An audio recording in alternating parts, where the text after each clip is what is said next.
એમાં સૌથી મોટું જે ધ્યાન રાખવાની જે બાબત છે કે એક તો તમે જ્યારે નવી ગાડી લેતા હો ત્યારે હું એવો આગ્રહ રાખીશ કે જે અત્યારે ઘણી બધી મેન્યુફેક્ચરિંગ કંપની છે જે ફેક્ટરી ફિટેડ તમને સીએનજી પ્રોવાઈડ કરી રહી છે. જેમ કે આ અમારી ગાડી છે એમાં અત્યારે ફેક્ટરી ફિટેડ સીએનજી છે. તે ફેક્ટરી ફિટેડ તમે સીએનજી લો તો એમાં તમને ઘણા બધા ફાયદા થાય છે. જેમ કે વાયરિંગ હાર્સનેસ કંપની ફિટેડ આવે છે, પ્રી ઇન્સ્ટોલેશન જે ટેન્ક છે એ પણ તમારી કંપનીથી જ થાય છે, બરાબર છે. પ્લસ જે વાયરિંગ્સ છે, હાર્શનેસ છે, એ બધું તમારે પ્રોપર ફિટિંગ થાય છે, પ્રોપર ઇન્સ્ટોલેશન આની અંદર થાય છે. અને પ્લસ ગાડીની જે વોરંટી આવે છે એમાં સીએનજી પણ આમાં ઇન્ક્લુડ થઈ જાય છે.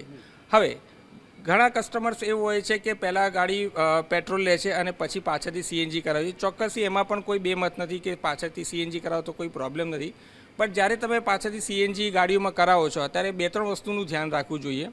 સૌથી પહેલી વસ્તુ કે તમે જ્યારે ગાડી સીએનજી ચલાવતા હો ત્યારે ગાડી જે સીએનજી તમે પુરાવો ત્યારે જે પણ ટેન્કની કેપેસિટી હોય, જેમ કે 10 કિલો ટેન્કની કેપેસિટી હોય તો એમાં તમારે 9 કિલો જ એમાં સીએનજી પુરાવવું જોઈએ, ફૂલ ટેન્ક એમાં ના કરવી જોઈએ.